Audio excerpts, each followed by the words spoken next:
In this example, we're going to look at a graph and determine if it's a function, and then determine the domain and the range. For this first example, the first thing we want to do to determine if it is a function at all is to conduct the vertical line test. When we have a graph, that's the best way to approach.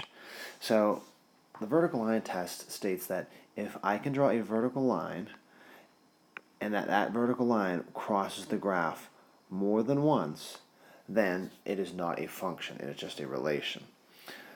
So if I look at all these vertical lines that I've drawn, none of them crosses the graph more than once. So that one only crosses, and when I mean the graph, I'm talking about the line that we have drawn here. So this line here is the graph, and any vertical line that I draw is only crossing that one time. So we would conclude that yes, this example is a function.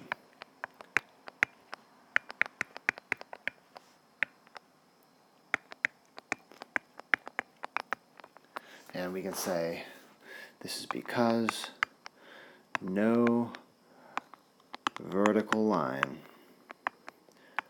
crosses the graph more than once.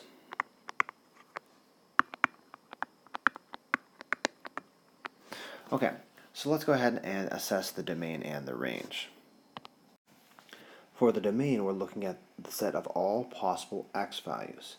Unlike when we have a set of ordered pairs, here we have more of an interval. We have all kinds of points along a continuum between the points on this graph. So when looking at the x values, we want to start from the left and work our way. So I say almost like place your pencil or start working this way on the graph until you run into where the actual line starts. And in this case, the line is starting at -8. So -8 is the smallest value that the graph can be for the domain. So we're talking about x values, we're going to say -8. In this case, it's going to be a strictly less than because it's an open circle. -8 is strictly less than x. And then we're going to continue all the way until we get to the furthest to the right point, which is here. And here we can see that that point is at 3. Now that's a closed-in circle, so that's less than or equal to 3. So that was from left to right for the domain. For the range, start from the bottom and work your way up. And you see we first hit here at -5. Now that's an open circle, so we're strictly less than. And in this case, we're talking about the possible y values. So we're -5 is less than y. And then we work all the way to the top y value, which in this case would be 4. And that's a closed-in circle, so that's less than or equal to 4.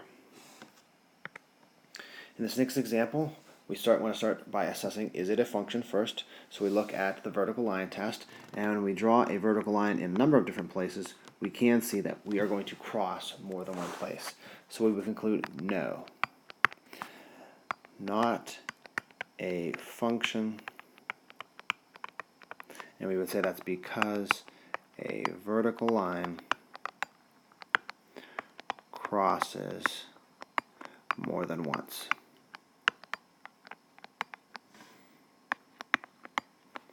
We can still look at what the domain and the range are. So for the domain, we start with the smallest x value, which in this case would be -5. I know that the points here are not at -5, but just because those endpoints are at +7, that does not mean it's the minimum value for this function. So -5, and we're going to say that's less than or equal to x. I would only really go with a less than if I saw an open circle, or we'll talk about the next example, would be another case where it would have a strict less than. And then this is going to be less than or equal to, because we have a closed-in circle, +7 here. For the range, we're going to start at the bottom and work our way up, and we see this is at -9, is less than or equal to y, is less than or equal to the top value up here, which is 3. This last example, first again, let's assess the domain and the range. And when we look at that, there is no vertical line that I can draw that is going to cross that graph more than once. So we'd say yes, because no vertical line crosses more than once. Okay, Now the domain is what throws people off a bit. When we look at this, how far to the left should we start? This arrow is going both up and to the left forever. So we really will never get to the minimum value. You could kind of call it negative infinity if you wanted, but there really is no minimum value for the domain. So we're just going to skip that and go right to x, and then say that it is less than or equal to, in this case, its maximum value. So its maximum value here would be 5 right here. So no minimum value there for the domain. For the range, we find that the minimum value is negative 10, and that's less than or equal to y. And then when we go looking for the maximum y value, we realize that this arrow goes up forever.